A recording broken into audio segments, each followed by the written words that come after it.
Yo, what's up? My name is Hilliard Joshua Meeks. I served in the Marine Corps and in the Army Reserves. The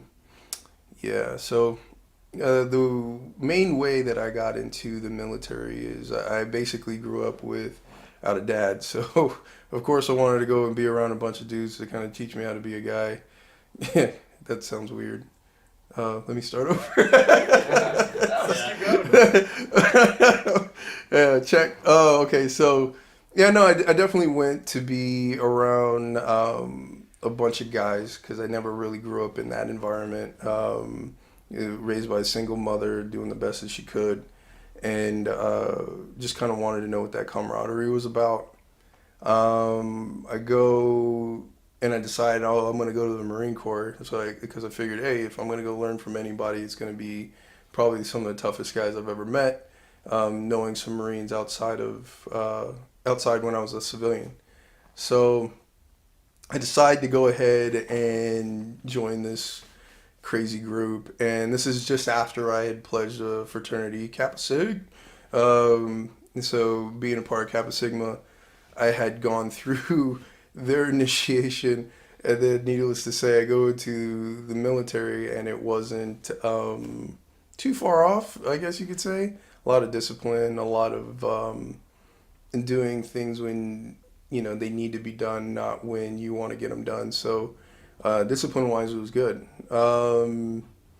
It was interesting, to say the least. Funny times we've all had getting used to being in boot camp is, you know, having to use urinals with no dividers, and everybody, going to the bathroom in one general area with no with no blocking. So your junk's out pretty much half the time in front of a bunch of guys, which was awkward all the time. I think the worst was everybody piling in after like a run or PT session, having to run up to a urinal with five other dudes, and you're all going to the bathroom trying not to look down at each other's junk, but you don't want to pee on the other guy next to you.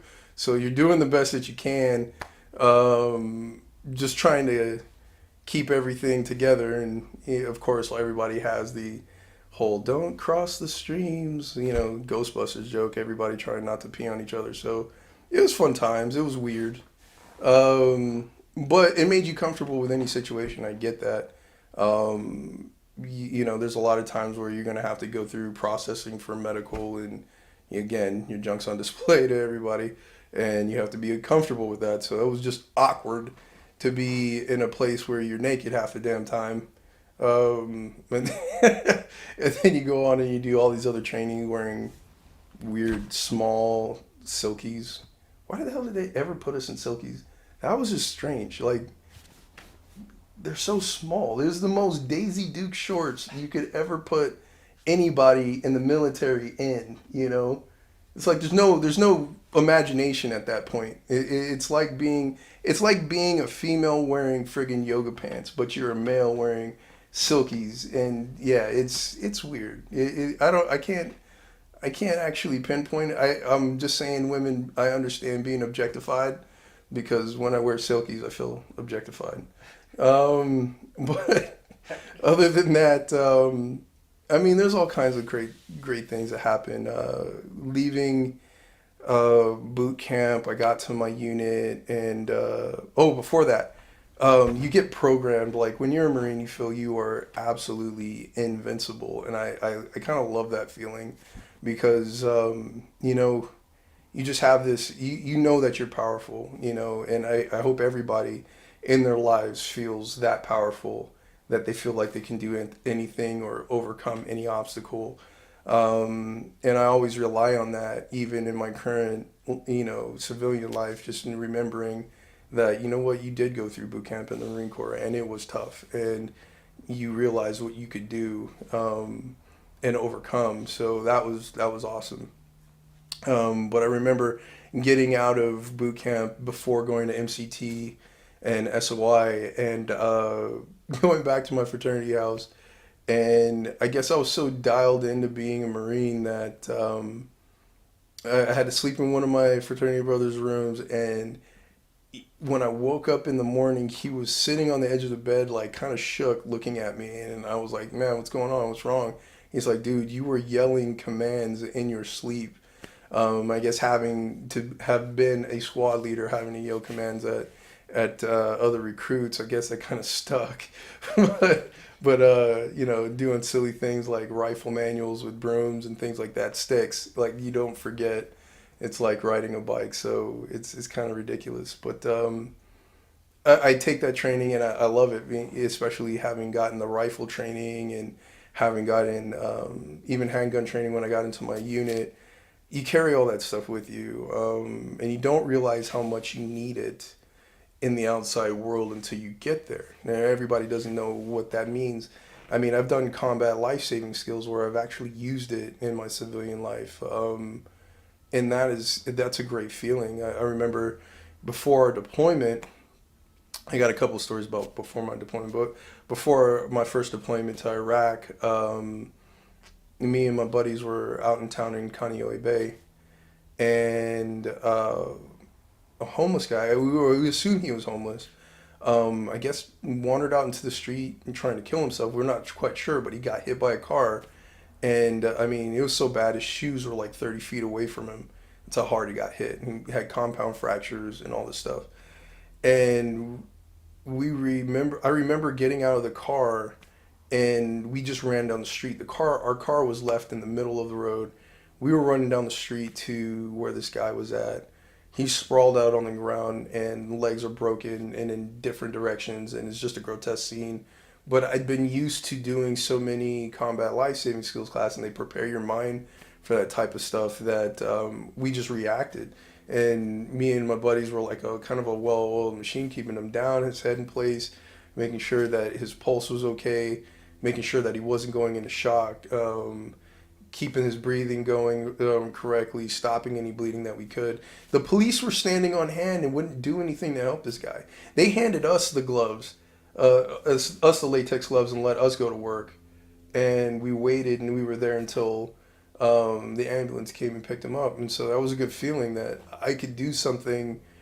That my skills are useful outside of the military.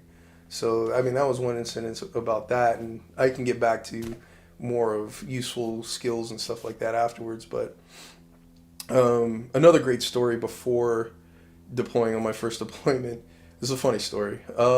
So I'm having a great PT day, and we normally run long distances and these great things. And usually our average run was anywhere from 3 to 5 miles. And the great part about it was I was feeling great. I was running and my breathing was good, and I was just running this 3 miles, and I decided not to look in the direction I was running to yell back and encourage my buddies, and I trip over a pothole and twist my ankle, and that sucks. So I had to go to sick call and get patched up, and they gave me some medication for the pain, probably Motrin, but I don't know. It was kind of amplified seriously, and I asked the nurse that was there, like, "Hey, is this gonna mess with my stomach? I haven't eaten yet.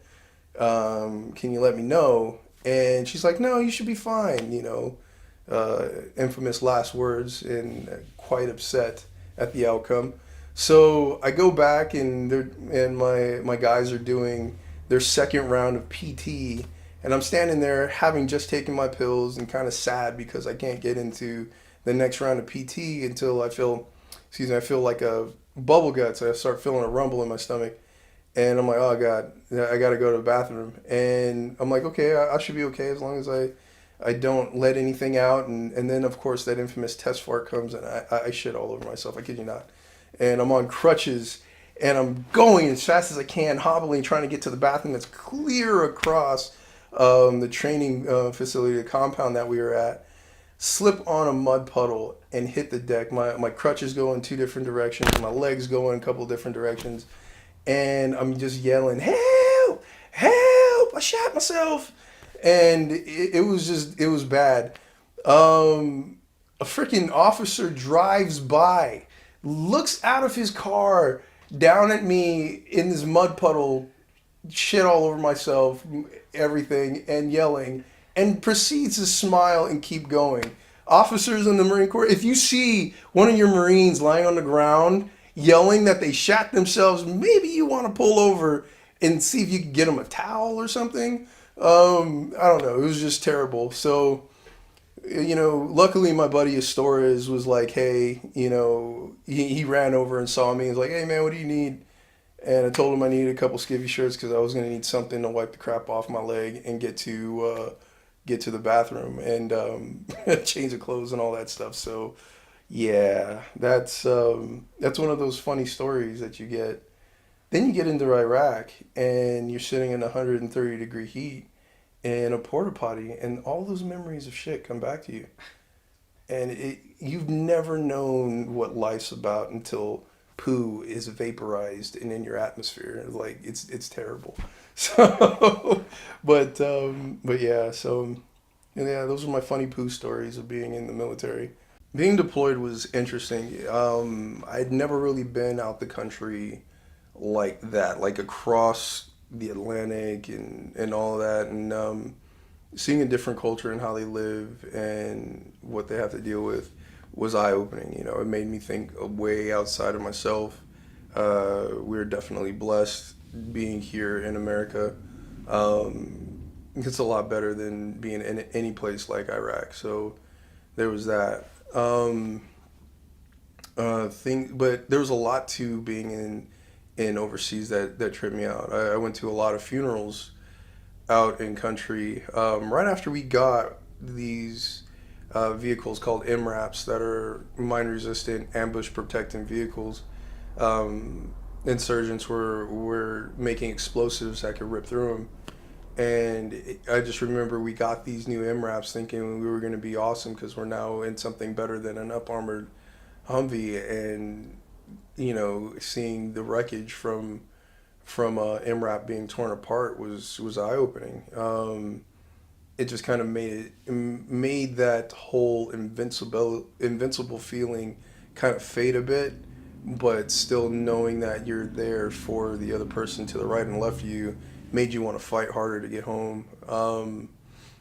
And that was difficult. That was difficult. I remember at the time my wife was pregnant and we were expecting twins. Unfortunately, she miscarried while I was overseas, and it tore me up. Like I was starting to get complacent, and complacency does kill people.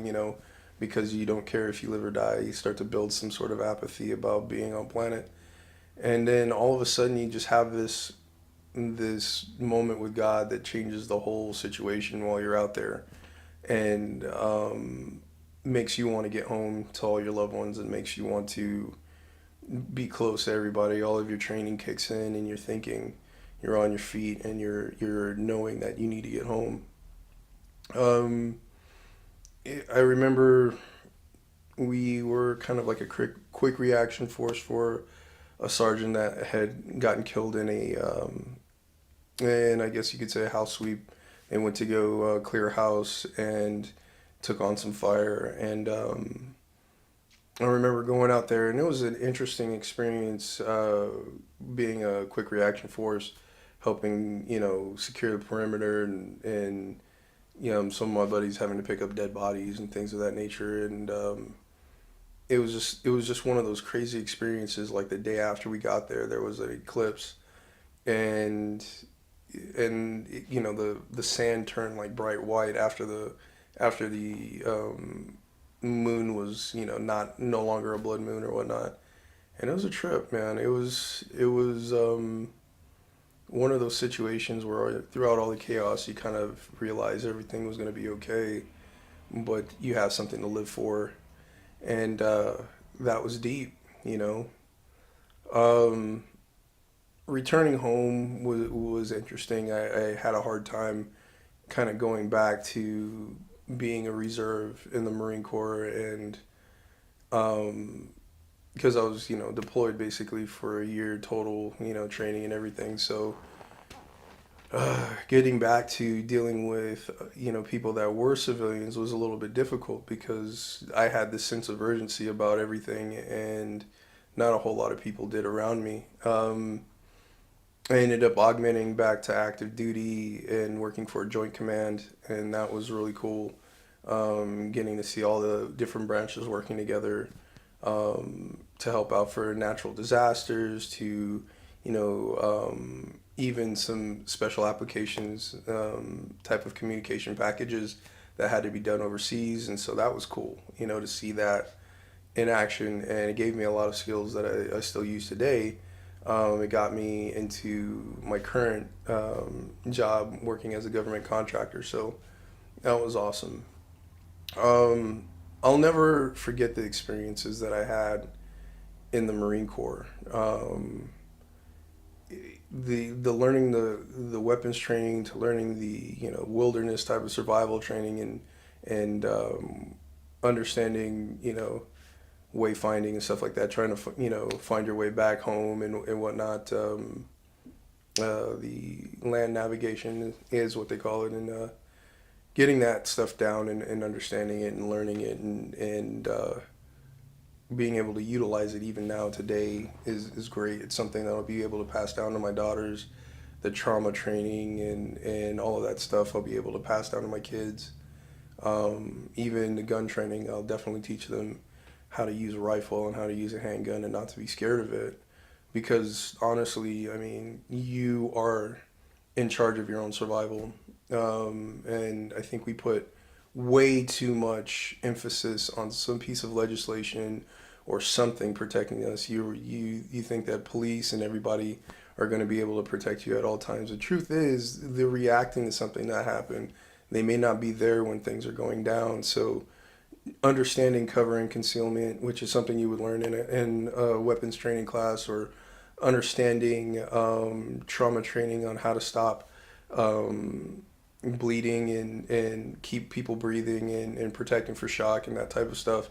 That's things that you can use in your everyday life, even if somebody hasn't been shot. Car accidents happen all the time.